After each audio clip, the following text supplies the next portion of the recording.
vas res prisrčno pozdravljam, ker smo malo časovno omejeni, pa ker ste tudi vi zasedeni, bomo danes malo na hitro vse skupaj naredili na način, da bodo naši člani vam zastavili določena vprašanja in da se bomo pogovarjali o tistih temah, ki jih zanimamo, pa da ne bom jaz predolg, mogoče Marko, če boš ti še kaj dodal, drugače bi šli pa kar do vprašanj, ki jih naši člani ali pa. Jaz mislim, da si ti kar vse zelo dobro povedal.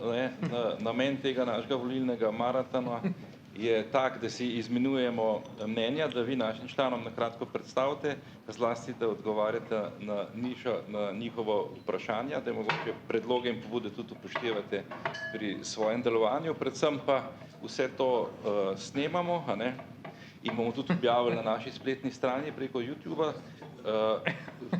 300 članov imamo, smo rekli, zaposlujemo približno 18 000 delavcev v naših podjetjih, to je ta domet tega. Snemamo pa zato, ker se želimo z vami srečevati potem tudi po volitvah, ne glede na to, ali boste v koaliciji ali opoziciji, želimo vzpostaviti stalen dialog kot skupina podjetnikov s vsemi političnimi strankami, ker vemo, da potrebujemo mi podjetniki za svoje delovanje zdravo okolje v državi. Državo smatramo za okolje, ki naj vsakmu državljanu, državljanki omogoča optimalne pogoje za manifestiranje vseh potencialov in hkrati poskrbi za tiste, ki ne morejo delati, niso sposobni ali zaradi česarkoli drugega. Tako da to je prvo srečanje, želimo se potem z vami dobiti tudi po volitvah in vzpostaviti tak prijateljski dialog tudi z vašo stranko. Ja, hvala Marko, no, malo smo tukaj bolj mirni, glede da Sandi prihaja iz naših vrst in upam, da ni pozabil, kaj podjetnik na drugi strani potrebuje. Tako da evo, prosim, Senad, ti začel. Pozdravljeni, moje ime je Senad Oraščin in podjetje Slometal. Jaz imam pa eno konkretno vprašanje za vas. Kako boste vi sestavili koalicijo s 4 stranki, če bo zmagal še Golob, 5. stranka? Prvo, Golob človek, ki ga dobro poznamo, mi prihajamo z goriškega konca, ga poznamo dobro v nulo, kdo je, kaj je naredil, kaj je pri nas naredil. Človek, ki si je postavil plačo 400 000 evrov, 500 000 evrov. Jaz delam za 3500 evrov, pa sem lastnik. Mislim, kako boste vi s takimi ljudmi sestavili vlado? In vi njemu boste zaupali mandat. Jaz vam dam 2 leti, da boste razpadli. Prej. Hvala. Lahko začnem jaz? Stabilnost. Bom. Najprej bi vas vse lepo pozdravil in seveda mi s Standjem, tle bi rekel 2 predsednika strokovnega sveta, ampak sva pod kontrolo glavnega tajnika, predvsem zato, ker pač je Tanja Fajon se morala opravičiti, ker je bilo dogovorjeno, da bi ta sestanek bil ob 4, ona pa bo zdaj čez 15 minut nagorila par tisoč ljudi na parku Zvezda. Ampak v vsakem primeru sva midva s Sandijem tista, ki so vsebinsko največ vplivala na to, kar smo zapisali v naš program, in seveda moj najbolj kratek odgovor na vaše vprašanje je naslednji. Kar se mene tiče, seveda se moramo najprej dogovoriti, kaj in kako bo koalicija delala in zakaj se bo koalicija zavzemala. In kar se Socialnih demokratov tiče, poleg reševanja problemov v zdravstvu, je prva prioriteta podpora gospodarstvu v dvigu dodane vrednosti. In če se bomo o tem tudi z našim predhodnikom, z Levico in z Gibanjem Svoboda in političnimi strankami, ki bodo dobile v nedeljo mandat, dogovorili, potem seveda lahko delamo koalicijo. Zdaj, gospod Golob, gospod ta, gospa ona, če te stranke seveda bodo sledile vsebinsko temu, kar bomo, vsaj kar se Socialnih demokratov se zavzemali pri oblikovanju koalicijske pogodbe, potem seveda verjamem, da lahko naredimo koalicijo. Potem je pa nekaj tehnik vladanja, ki so zelo ključne, od seveda dogovarjanja, kaj kdo dela, in kako kaj dela. In seveda, gospod Golob ima pač tako plačo, ko mu je nek nadzorni svet dal, se je on sam, bi rekel, dogovoril, ampak nisem tle zato, da branim gospoda Goloba. Jaz mislim, da bodo po nedeljo volivci povedali, da gotovo želijo neko spremembo, ker če zelo poenostavim, zakaj gre na teh volitvah. Na teh volitvah gre za Slovenijo v smislu ali gre Slovenija 100 let nazaj, pa bo postala madžarski pašaluk, ali pa ostane liberalna Slovenija, ki ostane hkrati socialna država in je del jedrne Evrope. In vi kot gospodarstvenik najbolje veste, da seveda Slovenija uspeva na tujih trgih. Izvoz na tuje trge je tisto, kar Slovenijo nosi. In ker ste vi seveda klub podjetnikov, jaz celo pravim, da ste vi edini klub lastnikov, ker vse druge gospodarske zbornice so pač klubi direktorjev, če hočete, ali pa predsednikov uprav, vi najbolj veste, kako pomembno je, da seveda na nek način je, bom zdaj rekel, lastnina slovenskih podjetij, slovenskih institucij, tista, ki je nosilna za to, da Slovenijo ohranimo pač kot neko, bom rekel, samostojno državo. Biti pašaluk vemo, kaj pomeni, in seveda mi gremo, ali pa smo šli v zadnjih letih za vrsto razlogov precej nazaj in zdaj mislim, da je čas za to spremembo. Seveda, Socialni demokrati se zavzemamo ne samo za podporo podjetništvu, zavzemamo se tudi za to, da seveda delimo tisto, kar se ustvari, na način, da seveda je to spodbojevalno za vas, da nosite zgodbo naprej in seveda za ljudi, da pridobijo tisto, kar pač od države pričakuje. Znotraj tega imamo tudi, če takoj grem na to temeljno vprašanje obdavčitve, mi se zavedamo, da imamo preobremenjeno delo redno zaposlenih. Zavedamo se pa tudi, da imamo ob 700 tisoč redno zaposlenih 107 tisoč ljudi na SP-jih, kar je največja davčna olajšava, kar jih Slovenija ima. Kot pravi davčni ekspert OECD-ja, da se čudi, da v Sloveniji še kdorkoli drug zaposlen kot SP. Vemo pa, da nimamo obdavčeno premoženje in da imamo seveda tako, bom rekel, bom zelo banaliziral, pred 40 leti je bila povprečna stopnja davka na dohodek pravnih oseb 45%, potem se je začela ta filozofija tečerizma, pa smo šli na Zahodu ali pa v OECD povprečju 23, v Sloveniji je 19, efektivno je 13. Mislim, da treba imeti pogovor o tem, ne v smislu spreminjanja stopenj, ampak bolj v poenostavitvi izračunov. In to je ena od ključnih predlogov, ki jih mi dajemo, potreben je družbeni dogovor o razbremenitvi dela ob hkratni obremenitvi premoženja in odvisno kapitala, predvsem tisti, ki se k temu izogibajo, vemo, katere in kako se to dela, in ta družbeni dogovor je po mojem temelj tudi vsebine naslednje koalicije. In če sklenem, jaz bi rad, da nova koalicija pred podpisom pogodbe pride na pogovor sem. Tako kot bom predlagal, da gre na pogovor s sindikati in še nekako gospodarsko zbornico, ker če ni soglasja o vsebini koalicijskega sporazuma z glavnimi deležniki, ki so za nas gospodarstveniki, nevladniki in sindikalisti, potem bo zaradi tega koalicija padla, ne zaradi notranjih konfliktov. Zakaj je Pahorjeva vlada padla? Ker so nam sindikati ruknali pokojninsko reformo. Toliko z moje strani, ampak generalni tajnik bo še bolj politično postavil. Hvala lepa najprej za povabilo. Jaz mislim, da je meni najbolj všeč bilo, kar ste zapisali v svojih pravilih, da tudi vi imate svoje zakonitosti, kaj pomeni dober biznis in kaj pomeni spoštovanje do zaposlenih. To je, se mi zdi, eno pravilo, kjer lahko tudi vi zelo kompetentno za takšno obliko organiziranosti dostopate do političnih strank in javnosti in zahtevate pač to, kar zahtevate. Pomembno vprašanje in se mi zdi, zahteva tudi en konkreten odgovor. Ne poznamo se še zelo dobro z bodočimi koalicijskimi partnerji, ampak v Sloveniji pač imamo zdaj že nekaj let trend novih obrazov, novih zgodb, ki žal potem čez ne 4 leta, ampak malo prej zatonejo oziroma jih ni več. Naloga Socialnih demokratov je, kar smo do zdaj že počeli, ampak tokrat pa resno vstop v koalicijo, da naslednja koalicija zdrži cel mandat. To je ključna zgodba in glas za močno socialno demokracijo je to, da zdržimo levo-sredinsko vlado cel mandat. Kar je nam pomembno, pa mogoče ni bilo toliko javno, med vsemi vami je, SD ni bav za biznis oziroma za poslovno okolje. Nismo verjetno veliko komunicirali med sabo, nismo se toliko poznali, ampak Socialni demokrati vemo eno stvar, da če ni gospodarskega okolja, tudi deliti ne moreš stvari, ker pač nimaš kaj deliti. To je enostavno dejstvo. Kar nismo uspeli prepričati ljudi, je to, da je sodelovanje med gospodarstvom in civilno družbo ali pa družbo nasploh izjemno pomembno, ne? Ker vi niste stvar, ki ste izven te družbe, ampak jo izjemno pomembno ustvarjate, ne?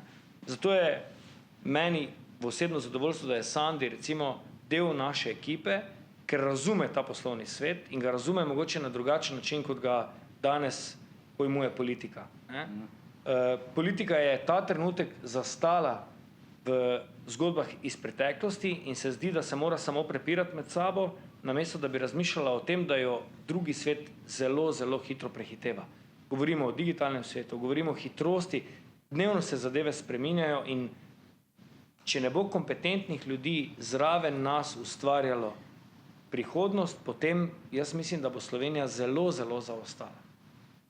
Iskreno vam povem, da danes ni veliko ljudi, ki se odločijo za vstop v politiko, predvsem zaradi tega, ker se veste, ne, ko vstopiš v politiko, tisti trenutek te medij vzame, ti pogleda pač, ne, vso strukturo in naslednji dan si največja baraba v tej državi. Ampak na drugi način se mi zdi, da ni nujno, da se vsak izpostavi za politiko, če se lahko na tak način pogovarjamo, kot se danes. Mi smo začeli z pogovori z gospodarstveniki v Mariboru, včeraj smo imeli v Ljubljani in brez kamer je včasih fajn, da se pogovorimo o tem, kaj je prihodnost te države. Ker vsak od vas lahko prispeva, vsak od politikov pa pač mora to prenesti v realno življenje. Tako da z našega vidika so vrata definitivno odprta. Mi smo dali z tem, da smo Sandija fejst stisnili, da se je tudi izpostavil politično in da prevzel strokovni svet za gospodarstvo, ker mu to v bistvu v življenju ni največji cilj, ne? Niti mu ni to nekaj potrebno, ne? Ampak je dal svoje ime, se je izpostavil in je s tem tudi dal vedeti, da je tudi na vseh vas, da poveste svoje mnenje, da se izpostavite v katerikoli stranki in da pač prispevate za svojimi izkušnjami. Ker če politika ne bo zaznala to, kar vi vidite v realnem svetu, v gospodarstvu, v biznisu, potem Slovenija ne more napredovati. In moj odgovor na to je, se pravi, stabilnost naslednje koalicije, ki se v nedeljo bo zgodila, je močna SD, to je pač malo propagande, ne? Zato, ker imamo izkušnje, imamo kilometrino in vemo, kaj se je v Sloveniji zgodilo, ne, preteklih 20 let, medtem ko novinci pač skušajo, ne, v predvolilnem času obljubiti veliko, potem se pa mnogokrat zgodi, da tega ne morejo speljati. Zato je pač naša naloga, da to izpeljemo z kompetentnimi ljudmi, z tistimi, ki to znajo narediti, brez floskul in praznih obljub. Jaz sem seveda bolj, povem iskreno, jaz sem star 43 let.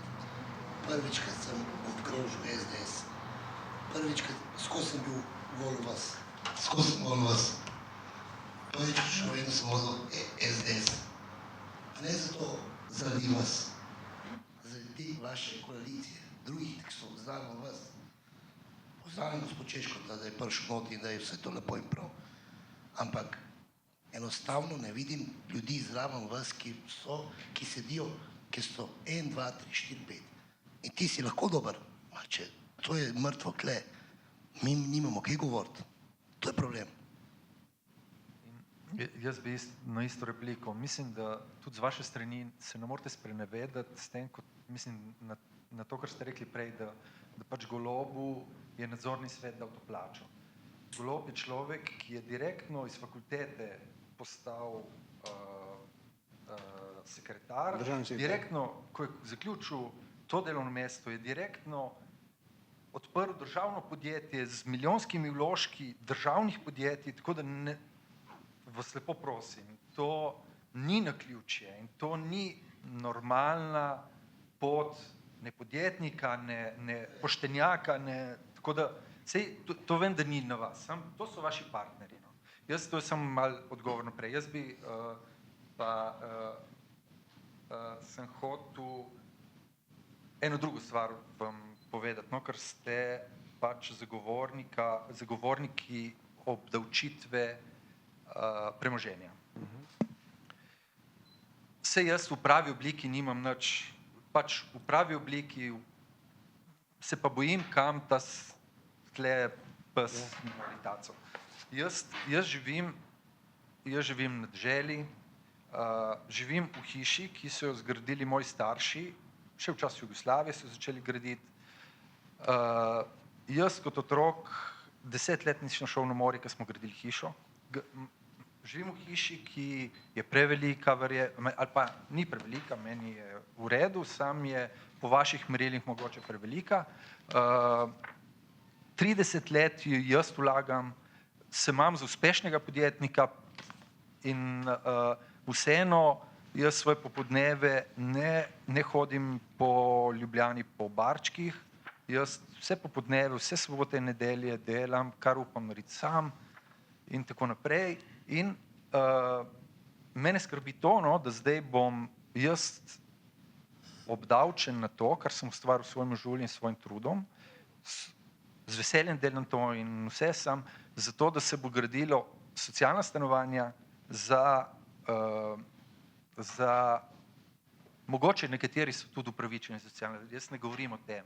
Sam zelo težko boste naredili sistem, da bo to pravično. Glejte, zdaj dajmo pogledati številke, ne.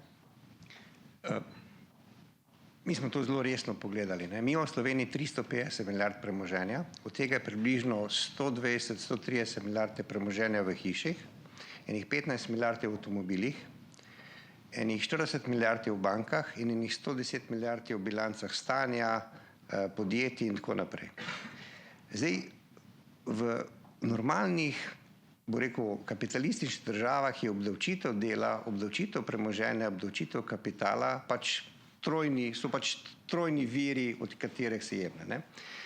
Mi seveda trenutno v Sloveniji, to piše, pač pobiramo v BDP-ju 37% BDP-ja davkov. Od tega največ iz DDV-ja trošarin, potem iz naslova dohodnine in potem imamo socialne prispevke v pokojninsko zdravstveno blagajno, ki seveda nimajo razvojne kapice. In seveda, ko primerjaš obdavčitev dela v Sloveniji, je ta višja za približno 1,5 točko BDP-ja glede na druge države Evropske unije ali na povprečje. Potem imamo za približno 1% BDP-ja nižjo obdavčitev davka dohodka pravnih oseb, povedal sem povprečna stopnja OECD-ja 23, v Sloveniji nominalna 19, efektivna 13. Ne? Efektivna 13 zato, ker pač imamo 10 podjetij, ki pobereta večino. Imamo 3 milijarde je bilo dobičk ali pa osnove za davek od dohodka, potem je bilo za 1,9 olajšav in 1,100 je bil lani izplen v davčno blagajno. Zato, ker imamo za približno 1,9 olajšav. Krka ima 350 milijonov dobička, brez recimo teh olajšav bi ga imela 200 milijonov. Ne? In tako naprej. Revoz ga ima isto, ko bo Revoz zaprl, mi lahko mu še zmeraj dajemo olajšave, ampak od tega ne bomo imeli nič. In mi rabimo pogovor o tem.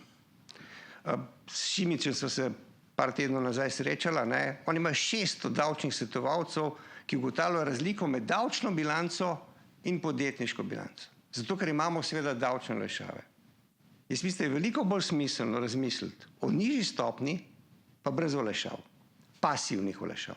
Za podjetja, ki pa rabijo aktivne olajšave, in tukaj zdaj gre na to ključno zadevo, ona pa seveda pridejo in podobno kot je MIG Prevent, ne vem, če je Pliberček vaš član, prejšnji teden je, 2 tedna nazaj je dal ta temeljni kamen za to MIG Prevent. On je dobil kaj? 18 milijonov investicija, 4 milijone je dobil nepovratnih sredstev od države kot aktivno subvencijo, 4 milijone bo dal sam lastnega kapitala, 3/5 bo pa sam sfinanciral.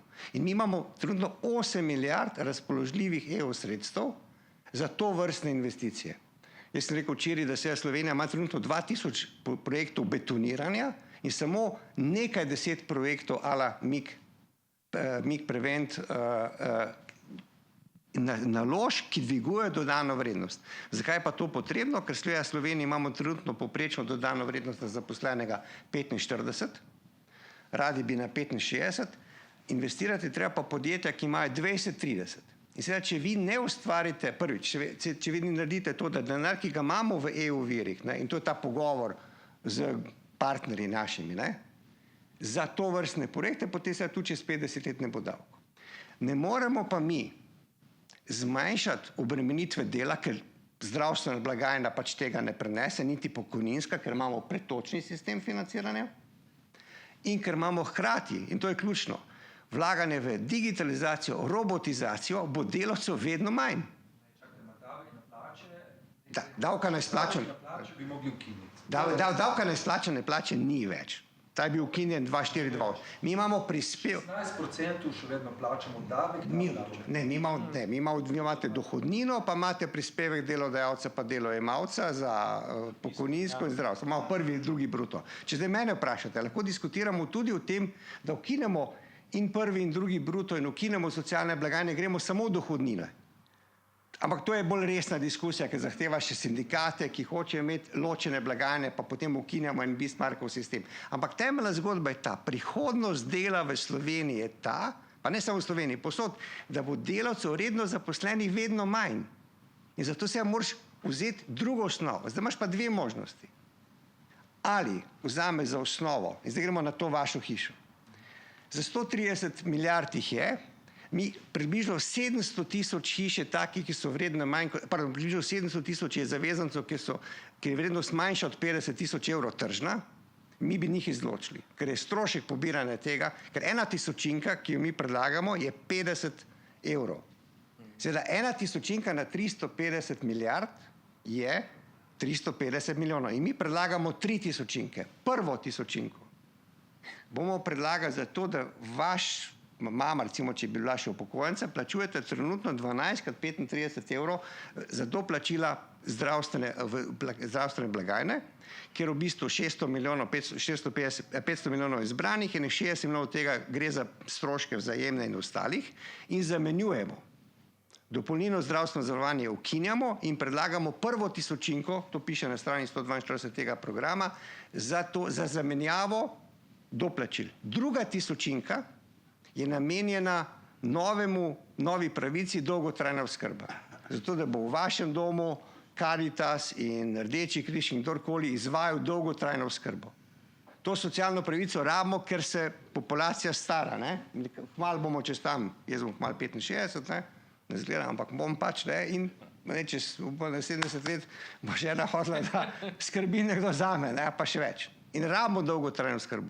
In tretja tisočinka je pa ta tako pravi davek na nepremičnine, kjer pa mi predlagamo, da je odločitev občin, ali bo pol odstotka, ali bo pol tisočinke, ali bo oproščen v komendi ali ne bo. Na ta način vi seveda imate normalno strukturo davčnega sistema in potem seveda se lahko pogovarjamo o razvojni kapici ali o spreminjanju bruto prispevkov, zato da v bistvu pač to blagajno še zmeri držimo. Sam vaše razmišljanje potem. Prej ste rekel, 43% poberemo davke. 37%, Evropa pa 41%. Tako, ja? 37%. Ja. Se pravi, od 63% moramo živeti ljudje, vsi državljani, pa vsa podjetja. No pa 37% živijo tudi zaposleni v državi. Država rabi pa 37% za to, da živi država. Zdaj, vaše mnenje je, da teh 37% drugače razporedite, ali da boste teh 37% dvigali na 50%? Ne. Gledajte, 37% so prihodki. Poraba v Sloveniji je 41, ker približno 4% v povprečju let se zadolžujemo ali pa dobimo EU denar. Mi recimo leta 2019 smo imeli izravnane javne bilance, ker smo dobili iz EU, ampak ta EU denar bo nekoč, ga ne bo več. V povprečju Evropske unije je pa poraba 43% BDP-ja, povprečju EU. V Avstriji je 46%. To ste vedeli. V Avstriji je obremenitev, da... Moje mnenje je, da 37 dovolj, ni problem v tem, jaz se z vami... Ja, se strinjam. In kako zboljšamo blaginjo ljudi. Ampak če hočemo razbremeniti delo... Ljudje bojo bolj živeli, če bomo 45 ali 43 namesto 37. Ne bojo. Ampak če želimo razbremeniti delo, ki je vaš problem, če želimo se pogovarjati o razvojni kapici, potem mi pravimo, na mizo je treba dati paket. To je družben dogovor. 30 let imamo mi ta sistem. V 30 letih se je marsikaj spremenilo v Sloveniji. In če hočemo, te dve zgodbi, pognati razvoj, hkrati pa seveda in poženeš razvoj za nižjimi stroški dela, boš nekje drugje mogel obremeniti, ali pa bomo rekli, ne bo te pokojninske pravice, ne bo one zdravstvene storitve, ne, in tako naprej. Ampak lahko gremo naprej. Jaz sem glih na to temo. Zakaj vi, pa tudi druge stranke, ne govorite nič o odhodkovni strani, to pomeni stroškovni strani. Vsi govorite, da boste ene davke zmanjšali, druge povečali in tako dalje. Poveste tako komplicirano, da vas redko kdo razume. To smo napisali. Čeprav vi ste določene stavke tu zdaj dobro, gospod Cvikl, povedali, ampak zakaj vi ne začnete pri sebi, ker je tu veliko za narediti in s tem, ko bi vi začeli pri sebi, torej jutri, ko boste v vladi, bi tudi pokazali dobro voljo. Torej, da ste vi zmanjšali stroške v zdravstvu, da ste zmanjšali stroške v upravah, v državni upravi, v občinski upravi in te stroške so se zmanjšali. Zakaj? Zaradi digitalizacije, ker je digitalizacija pospešila transakcijske stroške in tako dalje in tako dalje. Zakaj to ne komunicirate? Recimo zadnje 9 let se ful vlaga v digitalizacijo, 26 ali 29 tisoč ljudi se je javno zaposlilo. V javni upravi. V javni upravi. Tako to ni... Okay, 23 tisoč ljudi je več v javni upravi zaradi dveh razlogov. Prvi je, ker smo imeli 7 vlad in drugi... Ja, res, pustimo preteklost. Glejte, gospod Cvikl, pustimo preteklost, ki ne bomo se... Pol ure imamo še časa, 25 minut.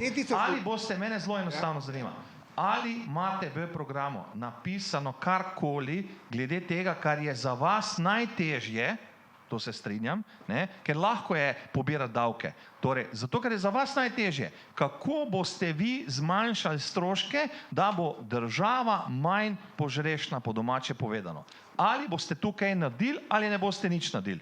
Mi imamo v programu učinkovitejšo državo, kar pomeni, da ne želimo iti čez teh 41% porabe. Ne želimo. Kako? A so to želje, ali imate kakšno strategijo? Dva temeljna problema imate. Ne? Eden od problemov se imenuje, kaj boš naredil z kadri, ki jih ne potrebuješ. Jaz sem rekel mojim kolegom, da utranite ministrstvo za odpadle kadre v Murski Soboti ali pa kje, ne? To je prvo. In drugo, seveda jaz mislim, in druga stvar je, to je pa seveda povezano, kje sta dva največja pritiska, zdravstvo pa pokojninska blagajna. Ne? V pokojninski blagajni boš težko, a ne, na pritiske inflacije ne vsaj zadrževal enakega obstoja. V zdravstveni blagajni imamo pa seveda temeljni problem, da trenutno, v bistvu imamo pač določene čakalne vrste. In mi predlagamo z 2 dodatnima viroma, da se jih rešimo. Ker je to za nas prioriteta. Če se jaz lahko vmešam, mi vemo, da že zaradi rasti bruto družbenega proizvoda se v zdravstveno blagajno vsa leta steka čedalje več denarja. Dostopnost se pa hkrati, ko čedalje več denarja, se pa poslabšuje. In jaz kot izvajalec javne zdravstvene službe sem proti temu, da se karkoli poveča dotok javnih financ v zdravstveno blagajno, dokler se naredi prve točke reforme javnega zdravstva, reformo zdravstvenega zavarovalnice. Ker dokler bomo imeli ZZS takega, imamo že 30 let, boste vsak denar, ki ga boste noter vrgli, ga boste vrgli skozi okno. Tako da vem, imam tudi objektivne kazalce. Pustimo zdaj leto 2021, ko smo imeli COVID pandemijo, v prejšnjih 3 letih je ta ZZS z zbranimi sredstvi s prispevno stopnjo, ki pa sledi bruto družbenemu produktu, je ostal vsako leto s približno 70 do 80 milijoni izgube. Presežkov denarja, ker izvajalci niso realizirali programov. Ker zdravstveni niso bili plačani, niso niso mogli realizirati programa, ker je ZZS že namenoma planiral porabo tako, da ne bodo v bistvu mogli realizirati in so potem ta denar gre v meglo, netransparentno se porabi. Zdaj, jaz samo nadaljujem to, ki je rekel, pa to je samo zdravstvo. Ta denar ostane na računu ZZS. Ampak in problem ZZS-ja, da ne zna aktivno kupovati programov zdravstvenih storitev glede na potrebe prebivalstva zavarovanih oseb, ampak po inerciji meče denar ven skozi okno na netransparenten način. In to delajo sistematično, ciljno in še nihče, nobena politika, nobena vlada zdaj se tega ni lotila, da imamo mi več kot dovolj denarja na ZZS-ju, ampak je sistem financiranja tak, da ta denar ne povečuje dostopnosti zdravstva. In da bomo kar nadaljevali, če gremo zdaj javno zdravstvo, in to je najbolj popularna tema zadnjih 30 let v Sloveniji. Ne? Me zanima vaša definicija, kaj je definicija javnega zdravstva. A je to javno financiranje, a je državna ali pa občinska lastnina nad proizvajalnimi sredstvi. Ne? Vsi vemo, da je javno zdravstvo definirano z javnim financiranjem in da je v bistvu izvajalska struktura drugotnega pomena in sem prepričan, če bi več podjetništva na izvajalsko stran umestili v Sloveniji na reguliran sistematičen način, ne, bi zagotovili tudi transparentno porabo javnih sredstev, da pridejo ljudje do zdravstvene storitve. Potem me zanima še drug pogled, ne, kjer je največja zmeda, ne, zlasti pri menedžmentu javnih zdravstvenih zavodov, pa tudi na splošno zavodov. Ne. Nihče direktorjev javnih zavodov ne poduči, kaj je to neprofitni menedžment. Ne. Jaz povem, ti, Milan, tudi sam veš iz svojih časov, ne. Vsi direktorji javnih zavodov mislijo, da neprofitni menedžment pomeni, da moraš vas znarka dobi zapraviti ali pa piče malo pod nulo, da ga boš drugo več. Ne. Mi pa vsi vemo, da ni nobene razlike med profitnim in neprofitnim menedžmentom, z izjemo, da ima neprofitni menedžer ta privilegij, da mu ni treba presežka prihodkov na odhodki dajati lastniku, ampak da ga mora zagotoviti v višji standard laični in strokovni oskrbe. Ne. In zato bi rad to enkrat razčistil terminološko, ne, vaš pogled. Ne. Jaz sem kot zasebnik, kot podjetnik največji pristaš javnega zdravstva. Trdim, da edina privatizacija zdravstva, do katere prihaja, je ta, ko zavarovana oseba z vsemi plačanimi prispevki ne pride do zdravstvene storitve v trenutku, ko jo potrebuje na javen način in mora to plačati iz žepa. In privatizacija zdravstva ni to, da imaš izvajalce, ne, zdravstvene dejavnosti, javne zdravstvene službe, podjetnike, zasebnike, ampak to, da preprosti zavarovanci nimajo dostopnosti. Sprav, vse te stvari mogoče lahko. In to je nadaljevanje, ne, vprašanje mojega kolega. Tukaj je ogromno rezerv, da se da pomembne javne službe poceniti, dvigati produktivnost in šele, ko bo neka vlada to sposobna narediti, pa se dajmo pogovarjati, kako bomo imeli drago državo. In to morate tudi na nek način politiki skomunicirati, ne samo nam podjetnikom, ampak tudi davkoplačevalcev v končni fazi. Vlada bo kompetentna, bo dokazala svoje kompetence in bo uživala zaupanje. To je ključno izhodišče. Lahko preden gremo samo konkretno na odgovor na zdravstvo, da ne ostane neodgovorjeno. Ne? Vsi mi si želimo, da bi država bila dosti bolj učinkovita pri svojih storitvah, pa žal ni, zato ker zaostajamo tudi zaradi nerazvoja digitalizacije na naših ministrstvih in ker trenutna ministrstva sploh ne odgovarjajo več na potrebe sodobnega časa. Okay? Se pravi, politična volja mora biti reorganizacija v trenutku nove vlade, da se prilagodimo razmeram, ki so. Mi kot socialni demokrati nimamo problema z sistemom nagrajevanja dobrih in slabih uslužbencev, tudi v državni upravi. Se razumemo? Se pravi, mi imamo ta trenutek za res veliko težavo, da je marsikdo zelo, zelo zaščiten tudi za svoje nedelo in to mi javno tudi povemo. Tako da ni težava v tem, da ne bi želeli se soočiti s tem, morali bomo pa voditi socialni dialog na tem področju, ker pač določeni ljudje svojega dela ne oddelajo. Gospod, vaš manko v programu je, da ne začnete pri sebi. Po moje. Oziroma, če bi vi naslavljali ta problem in bi rekli, torej vedno imamo torej prihodkovno pa odhodkovno. In če bi vi rekli, mi bomo se zavzemali, da bomo privarčevali denar v zdravstveni blagajni, da bomo povečali digitalizacijo, pomeni zmanjšali transakcijske stroške, debirokratizirali in tako dalje in tako dalje. In na osnovu tega, tako boste zelo lepo pogledali, kje so SEC v strukturi, tako bi pogledali, kje je pa pasiva, kaj pa s pasivo. Bi rekli, to je naš plan, ne želje, veste želje, jaz imam tudi marsikaj želje, moramo se kompetentno pogovarjati in jutri boste vi imeli moč. Torej začnite prosim pri sebi in rečete, mi bomo to naredili, od okolja pa pričakujemo to.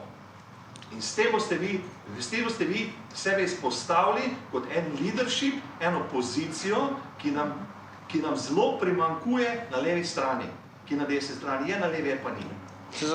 Ampak gledajte, levo-sredinske vlade so od leta 2013 do leta 2019 javne finance izravnale. Levo-sredinske vlade so končale leto 2019 z presežkom 250 milijonov.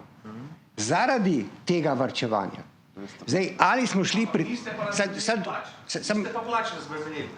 Ja, seveda, gledajte, najprej ste mogli... Ne, počakajte, zato ker sem rekel, mi potrebujemo družben dogovor. Ta dogovor ni tako enostaven. Do zdaj levo-sredinske vlade o obdavčitvi premoženja niti govorile niso. Mi smo edina stranka, ki smo napisali to program in tudi povedali, kako bomo to razvojno desetletje financirali. Je pa seveda ena velika zgodba tle. Da seveda ne moreš pa, in tle je smisel bila napaka, ne moreš pa nagrajevanja ljudi narediti na način, da prideš do negativne selekcije. Ljudje, ki danes v državni upravi delajo, tudi v javnem sektorju, zdravniški, če govorimo, delajo danes za denar, da seveda več ne želijo delati. In zato se moramo pogovoriti tudi o tem vprašanju, kako nagraditi najboljše in kako seveda ne nagraditi ali pa bi rekel odpustiti slabe. Zdravstvo. Dva problema sta. Mi seveda verjamemo, da je potrebno enotno zdravstveno zavarovanje. Jaz bi si želel, da ukinemo samostojno Zavoda za zdravstveno zavarovanje in ga podredimo Ministrstvu za zdravje. Mi seveda gremo v dveh korakih, je, da minister za zdravje postane dejansko odgovoren krmar zdravstvenega sistema, kar danes ni. To dobro veš. Tako imenovana, kako že imenujemo, splošni dogovor, je copy-paste lanskega leta, krat neki indeks. Na strani izvajalcev pa mi verjamemo v 1000 svetov. Javni zdravstveni zavodi, predvsem tisti, ki so, predvsem zdravstveni domovi, naj ostanejo na primarni in sekundarni ravni glavni izvajalec, tisti koncesionarji, ki ste, seveda ste, moramo se pa dogovoriti o seveda javnih zavodih in njihovi organizaciji. Javni zavodi potrebujejo reformo, ne samo v zdravstvu, tudi v kulturi in še kje, ker direktori nimajo pooblastil, ki bi jih lahko imeli, tudi za tega odpuščanja, nagrajevanja in tako naprej. In potem, če to naredimo, potem smo mi pripravljeni dodajati vire, zato da čakalne vrste zaustaviš in da se narediš pač tiste potrebne prilagoditve v zdravstvu, ki jih se terja medicinska tehnologija. Veš pa sam, Marko, kako velik fajt je bil, ko smo uvajali SPP-je in ko nismo uspeli izvesti kliničnih poti in še zmeraj imamo mrežo bolnišnic, ki ni ustrezna, zato ker imamo seveda pač nekatere bolnišnice, ki bi že kdaj morali biti negovalne, ampak tle seveda trčimo v zid. K sreči smo po mojem, zaradi ukrajinske krize, ki bo determinirala tako vse, kar se danes pogovarjamo, v situaciji, da bo seveda nova vlada v to jabolko morala ugriznati, če bo hotela, da ne delamo več luknje v zdravstvu. Lahko sam, če sva ti zdravstvo dala. Kakšno bi bilo vaše razmišljanje v smeri, da seveda zdravstven dom obstaja in ostaja organizacijska struktura, to se pravi neko mesto, kjer delajo izvajalci. Dom zdravnikov ali zdravstveni dom? Zdravstvene službe. Kakšen vaš pogled na to ob upoštevanju ustavne svobode, svobodne podjetniške svobode vsakega državljana? To se pravi, vsi se strinjamo, da zdravstveni dom kot eno centralno mesto, ni nujno, da je javni zdravstveni zavod, ampak jaz sem prepričan, da je nujno, da je to najslabša oblika pravne osebe za izvajanje katerekoli storitvene javne zdravstvene ustaje, da ne ostane organizacijska struktura in da tam postopno z mladimi generacijami uvajate tudi podjetništvo. Čez noč ne boste več imeli problema s preskrbljenostjo prebivalstva, ker bodo te zdravniki delali kot podjetniki in noben ne bo oponiral, če ima več kot 1800 opredeljenih, Imeli bodo spodbude, da bodo imeli povečano zanimanje za delo na primarnem nivoju kot družinski zdravniki pa vsi ambulantni specialisti. Sami sebi si bodo ustvarjali prihodek, ki bo neposredno odvisen od kakovosti njihovega dela in tudi količine opravljenega dela in bi bil sigurno preverjeno, ker poznam te stvari, pomemben dejavnik pri preprečevanju odhoda mladih zdravnic in zdravnikov v tujino. Tako, kakšno vaše stališče, da ne bomo 30 let ponavljali floskole, zdravstveni zavodi na primarnem morajo pa so pa nedotakljivi, ker se je izkazalo, da bi morali biti že zdaj dotakljivi in da niso najboljši. O tem lahko imamo dolgo diskusijo. Jaz sem živel v različnih sistemih, v Ameriki, v Luksemburgu, na Poljskem in tako naprej. In seveda najbližji mi je luksemburški, ker je seveda primarna oskrba dejansko utemeljena v enotnih sistemih, medtem ko special care, bi rekel specialisti, pa imajo lastne ginekološke ambulante, recimo za mojo soprogo, operacija se pa izvaja seveda v javni kliniki. In so potem bili računi izvedljivi. Jaz mislim, jaz se strinjam, da potrebujemo reformo Zavoda za zdravstveno zavarovanje. Ali bomo pa vse splošne zdravnike ali pa osnovne izbrane zdravnike dali v DOO-je, če hočeš, ne, je pa stvar, ki zahteva eno širšo diskusijo, kakšna je vloga javnega zavoda kot oblike organiziranja zdravnikov v domu zdravnikov. No, Luksemburg ima na primer nivoju skupinske prakse. Ja, vem. Nima javnega Ja, vem. zavoda in Nizozemska ima isto to in imajo visoko. Vem, samo Marko, veš tudi dobro, da zaradi tega je naš sistem, kar se zdravstva tiče, 8% BDP-ja, luksemburški pa čez 11. Ja. Tako da mislim. Vam bi zastavil nekaj vprašanj. Hvala lepa najprej, da ste prišli. Ampak ker je zdravstvo tako vroča tema, jaz sem član tudi ZZS-jeve skupščine, pa rečem, da ima 3 milijarde 750 imamo letos budžeta in dokler časa bomo imeli bolnišnice za glavni KPI čakalne vrste, v podjetništvu bi rekli, čim daljše čakalne vrste imejmo, več bomo dobili. To je malo šala, malo je pa sigurno tudi res. Ampak kar se tiče zdravstva, kot podjetnik imam pa verjamem, da tudi vsi moji kolegi imamo pa naslednje vprašanje zaradi regresnih zahtevkov. Regresni zahtevek namreč pomeni, če se pri nas en delavec poškoduje zaradi manjše malomarnosti, ne govorimo o večjih malomarnostih, ampak manjše malomarnosti smo dolžni plačati za delavca kompletne stroške zdravljenja in vsega skupaj. In ni omejeno. Teh regresnih zahtevkov je na nivoju države 22 milijonov. 20 milijonov pride iz naslova prometa, se pravi prometnih nesreč. In v tem primeru je limitiran strošek na 12.500 evrov po posameznem primeru. Razen podjetnikov, ki smo pa izpostavljeni, mi pa nimamo kritja, ga ne moremo zavarovati in te lahko upilijo 100.000 in več. Tako da tukaj noter je na diskrepanca, ravno zdaj imamo na ZZS-ju, bomo skupaj z ostalimi predlagali določen predlog. Prosim, da regresne zahtevke vzamete, ne da jih ni, ampak da smo enakopravni z zavarovalnicami, se pravi 12.500 evrov. Ali pa kakorkoli, važno, da smo si enakopravni. Potem pa, če smem, bi pa šel naprej in sicer prej je bila dodana vrednost omenjena. Želim pohiteti zaradi tega, ker da nam bom predolg. Glejte, prosim, da z dodano vrednostjo delate kot v rokavicah. Oziroma zelo dobro razumete, da je v števcu, se pravi, dobiček, amortizacija in pa stroški plač, ker smo na tej strani, so stroški plačane. In zdaj, če enega obrtnika pogledamo, on bo z 29.000 evri živel bolj kot vsi mi. Ena farmacija 130.000 evri ne more preživeti. Zaradi tega, ali pa energetsko podjetje, ali pa kakšna druga zadeva. Zaradi tega prosim, da ne govorimo o golažu in segedinu, ampak povemo, da je, če že moramo o dodani vrednosti govoriti, govorimo dodana vrednost na panogo, dodana vrednost na branžo. Noter imamo unih klasifikacij noro in vsaka ima svoje.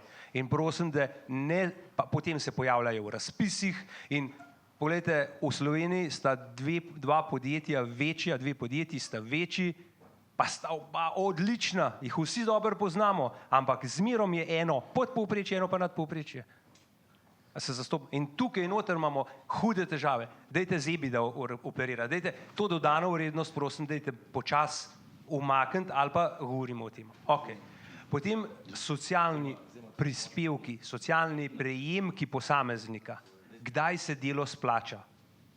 A lahko limitiramo, koliko lahko posameznik največ dobi, čeprav je nabora za 1000 evrov na mesec, a ga lahko damo na x evrov, to več ne moreš dobiti. To, kot imamo dopusta.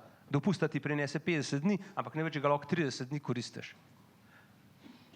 To kot eno dodatno vprašanje ali pa podvprašanje bi pa še zakonsko o nasledstvu podjetij. Poglejte, se pravi, naš klub, kjer je generacija, ki smo na tranziciji na naslednjo generacijo, potem so tukaj noter, smo se pogovarjali tudi o delavskem, bom rekel, lastništvu in s tresočo roko z večjemu, verjetno bo to cel dan debat ali pa še več okrog tega. Hvala lepa.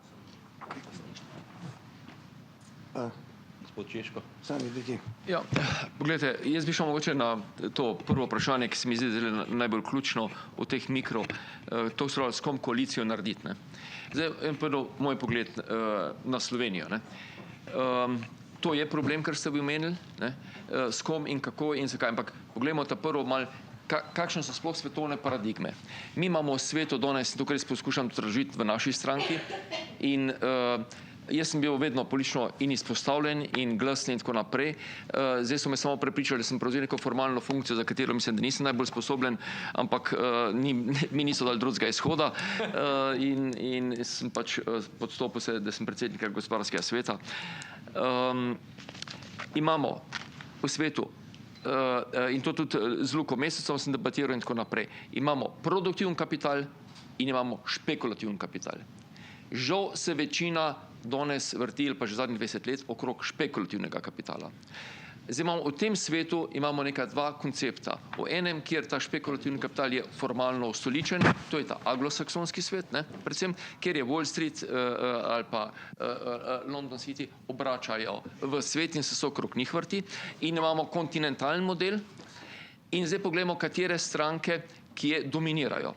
V kontinentalnem svetu, ki je pretežno industrijski, se pravi vse, kar je Severna Evropa, Severna Italija, Skandinavija in tako naprej, so dominantni dve stranki, krščansko-demokratska in socialdemokratska, ki se v ekonomskem pogledu ne razlikujeta. Med Schröderjem, med Merkelom ni razlike. Tam samo razlike na pogledih o manjšinskih zadevah, kulturnih in tako naprej, tretjih, četrtih, levo, desno. Tukaj so enotno. Kater model je Slovenija prevzela po osamosvojitvi? Neoliberalen. To je glih tako, kot bi prepričevali, se pravi Slovence, in to smo naredili, da je fletno hoditi na Triglav v opankah in v kopalkah. In to delamo v našem gospodarstvu. Naši politiki, našemu gospodarstvu dominirajo neoliberalni koncepti, ki se jih tudi vi kritizirali, ki so vse vrti okrog, kako se davkoplačevalski denar razporeja in kdo bo bližje temu koritu. To, kar delajo tam. Ker ves ta denar, ki se natiska danes v svetu, se vse vrti skozi špekulacije in celo industrijska podjetja so prepričali, da se ne špekulacijam ukvarjajo. Naprimer, konkreten primer, v Evropi Evropska banka natiska denar, ga da banki, centralna banka natiska denar, ga da komercialni banki zastonj ali z negativno obrestno mero, ta pokliče v koncern, recimo industrijski koncern, reče, tukaj imaš denar po nula ali pa minimalni obrestni meri, da ga vzame. Kaj naredi koncern? Koncern ga vzame in kaj naredi? Ga ne vrže v razvoj, ampak ga vrže v odkup lastnih delnic, ker to odgovarja menedžmentu in tako naprej. In se s tem sami, in je vse to nek umeten dvig, bom rekel, vrednosti podjetij, menedžerskih plač in vse te zadeve in tako naprej. In Slovenija je žal ujetnica, in tudi naša stranka bila, vsega tega špekulativnega kapitala, ki dominira Sloveniji. In zdaj, da bom kratek, kar je vaša izvirna napaka, je to, kar ste izpostavili prej, se opravičujem, da vas tukaj izzovem, da ste apolitičen. Vi morate biti političen, ker vse to, kar tukaj izpostavljate, so politična vprašanja. In jaz danes sem se izpostavil tudi zato, da spodbujam vse podjetnike, vse menedžerje, vse tiste, ki živijo od svojega dela, da se politično angažirajo v vseh strankah, od SDS-a naprej. Razumete? Problem za nas je ključen, iz mojega vidika, za sestavljeno novo koalicijo je to, da razen Levice, s katero, bo rekel se, seveda, naslednja s temi neumnosti okrog podržavljanja, pa to itak Luka Mesec tega ne deli, kar sva govorila, smo... Če en vaš zaposlen v vašem firmi, kakšne neumnosti, ker on je član. To morajo vzeti odgovornost, ja, seveda. Ja, seveda, morajo vzeti odgovornost. Nismo še Sandi, kar nadaljuje. Ja, seveda, mislim, to pač račun pride za to, ne. In pogledajte, so vse stranke druge, se neumno in idiotsko proglasuje za liberalne. Liberalizem ni naravn, ta neoliberalizem ni naravn industrijski družbi. In problem je za nas, da so vse, da nimamo krščanske demokratske stranke, ker sem povedal Toninu, da se jim Janez Evangelist Krek obrača v grobu, v tem, kar govorijo. In mi smo ga zapisali v naš program. Mi imamo zadruge Kreka zapisanega v našega programa. Zato, ker je to ekonomsko smiselno, ker je on s svojim konceptom rešil slovenskega obrtnika, se rešil slovenskega kmeta. Pred tem, kar govori Uni. Zdaj še en izziv dal. Poglejte, davki, žal, ne bodo nižji. Davki bodo samo višji v svetu. Mi gremo celo toliko daleč, da ne bi bil presenečen jutri, da bo večina ekonomije v svetu prešla na neke razmere, kot je vojna ekonomija. Zakaj? Ja, glejte, to je, to je samo moj pogled. Poglejte, jaz ne govorim za Slovenijo, jaz govorim za svet, kam gre. Zato, ker boste videli, samo zdaj, kje bojo davki. Zdaj država ne bo, recimo, ali Amerika, ali Nemčija, ali Nizozemska, ne uvaja novih davkov DDV-ja, ne viša teh pa na plačno, ampak imate za ekološke davke, ne, in tako naprej, ker se bo to samo drugače ukomponirali, zaradi tega, ker pač so se tukaj zapufali, to je realnost, razumete. Ampak zdaj, večji problem od tega je, kaj vi za te davke dobite na Danskem, pa na Švedskem in kaj dobite v Italiji ali pa pri nas. To je največji problem. Dejstvo je, pogledajte, svetovni trend je pač tak, država postaja čedalje močnejša, problemi, s katerimi se srečujemo, od varnostnih, zdravstvenih, ekoloških in tako naprej, zahtevajo vse posod večjo intervencijo države, pogledajte, kaj Amerika dela, karkoli, to so trendi. Zdaj, mi moramo zdaj tega plavati. Ampak zdaj, še zaključen stavek. Kje je problem, se pravi, predvsem teh desnih strank? Uvajajo neko diktatorsko kulturo. Razumete? Oni vidijo, mi moramo slediti in ubogati državo. Ta komunizem se nikoli ni tako kregal z ljudstvom, kot se zdaj. In to ni naravno v Sloveniji. In zdaj dam konkreten primer, kam jaz vidim, da zelo poenostavim. Kam gre Evropa, kam gre svet. Mi gremo zdaj nazaj 500 let po tem ureditvi. Vladali bodo z brutalnimi, nobene demokracije več, mi imamo že v vsaki državi danes je policijska država. Da smo zelo. Vsak sistem v bistvu samo še tega se popolnoma ne zavedamo, pa verjamemo neke iluzije. In zdaj gremo mi v sistem, kjer bo, kot je bil Otomanski imperij, pa Habsburški na drugi strani. In bojo te velike sile, in tako se tudi obnašajo, tako danes Amerika ali pa Rusija ali pa Kitajska, na ta način funkcionirajo. Ampak pogledajte, znotraj teh sistemov so pametne družbe funkcionirale. Je bila Beneška republika, je bila Dublinška republika, je bila Korčulska republika in tako naprej, cela vrsta otoških državic, ki so imele znotraj teh imperialnih sistemov, so imele pamet, so trgovale, so bile pametne, se niso kregale in so se znale skupaj zmeniti. In problem je tega, se mi ne znamo skupaj zmeniti. Sam še zadnji primer povedal, imam prijatelja v Milanu, ki ima eno veliko lesno fabriko, ki ima vikend tam blizu vas, sam do Forlaniji, mi je pred 15 leti pokazal knjigo, album, pri njem sta bila Fini in Dilema. Na vikendu so se pogovarjala, to je pri nas, ne razumemo tega, in so se pogovarjala o biznisu, kako bo italijansko gospodarstvo funkcioniralo. Italijansko gospodarstvo in država je funkcionirala, sem povedal Italijani kaj, ker poznam do svojeg spektra Italijanov, tam jih je Italijo pelo do zdaj nedavnega, Vatikan pa komunistična partija. Komunistična partija ni nikoli na oblast, ampak so vedno skupaj zadeve ključne dogovorili. Pri nas se pa ne znamo sedeti skupaj za mizo. Dajte se, ne? Ja. Ampak z vašo pomočjo izpostaviti samo Mi imamo zdaj še zadnje vprašanje našega člana, kratko. Nehajte poslušati RTV in vi ste desnica, levica in se povežite z desno stranjo, pa s komorkoli že in ste totalni zmagovalci, vsi smo zmagovalci, ki nas zgodovo bomo. Jaz osebno bi se povezal z krščanski demokrati in ne z neoliberalci, ampak jih nimamo. Kdo je krščanski demokrat? Pardon, vi ste edina tradicionalna stranka, ki ste že na trgu toliko časa kot vsi ostali. Ko se je mogel seveda z globoko državo skregati trenutni predsednik države, ste vi takrat odpadli in dajte se povezati, vi ste desnice, levice in povežite se z desno stranjo in sodelujte, to je totalna zmaga Slovenije. Samo to sprejete. Samo naprej muški ste. Mi smo zapisali, zaradi tega, mi smo dali jasen signal, mi smo zapisali Janeza Evangelista Kreka noter, v naš program. A je to jasen signal? Je to jasen signal. Sam jaz to rečem, Toninu se on smeji. Jaz sem kvaril, Zdaj, mislim, da smo včeraj še, ampak kratko, res, ker imamo že... Ja, imamo goste naslednje. To je energija. Izvolite, imate besedo. Ja, mogoče še vprašanje za gospoda Cvikla. Mikrofon je za to. Sebastian Česnik, KO8. Vi boste finančni minister naslednji, ne? In boste pred vprašanjem, kako zakrpati proračuna, ne? Ste že povedali, kako, ne? Dvigam davke, ne? Zdaj pa, če se navežem na mogoče gospoda Češka, ne? Zelo dobro pozna podjetniško vsebino. Tako kot je bi gospod Češko rekel, ja, kako bomo povečali dobiček, tako da bomo dvignili cene. Stroški, pustimo. Dvignemo cene, stroške pa pustimo. Se pravi, pa še to, vodenje z vzgledom, to je bilo že prej povedano. Če hočete, da vam bo narod sledil, morate dati vzgled. To pomeni, da vsak podjetnik začne pri sebi. Pokaže in vodi z zgledom. Če tega ne bo, veste, kaj boste dobili? Davčne utaje pa beg kapitala. Samo davčne utaje, pa beg kapitala, če ne bo vodenja z zgledom. Zdaj pa, da ne bomo mi, pa vi, pa oni, pa pa mi, sploh tukaj gre za javno porabo, pa za davke zasebnih podjetij, Če hočeš samo davke dvigniti zasebnim podjetjem, pomeni, da niste nič naredili na strani stroškov. Nič, In boste dobili nazaj utajo davkov, beg kapitala. To sem že povedal. Dajmo poiskati inovativno rešitev, da ne bo treba davkov dvigati, pa ne znižati mogoče javne porabe, ali pa recimo samo zabremzati malo, Okay. Neke inovativne rešitve treba poiskati, ki ne bodo boleče ne za eno, za drugo stran, Naprimer, samo ena ideja, 24 milijard fizičnih imajo ljudje v bankah. In to požira inflacija. Vi morate samo uvesti zelo malo denarja, eno šolsko uro na teden, na mesec, se pravi, to so čisto osnovne osebne finance.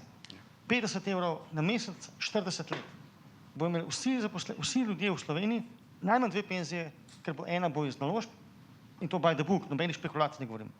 Cel zahodni svet varčuje v delnicah, Slovenci pa v bankah. Ne, poglejte, jaz bi samo to rekel, vse imate prav, samo jaz vam še enkrat povem, ne biti iluzorno, to debatiramo enkrat na 4 let. Vi, če se ne boste, če se ne bomo angažirali, tako kot se angažirajo lobisti, ki pokrijejo celo vlado, ki se ničesar ne sramujejo, mi pa tukaj se gremo nekaj... Ne, vi morate se izpolično izpostaviti, da ne bo sprememb.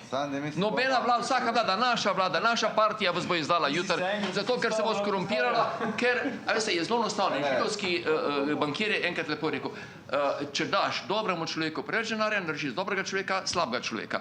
In to se pri nas dogaja. In morate pritisk vršiti dnevno. Mi bomo to... Zdaj bomo res...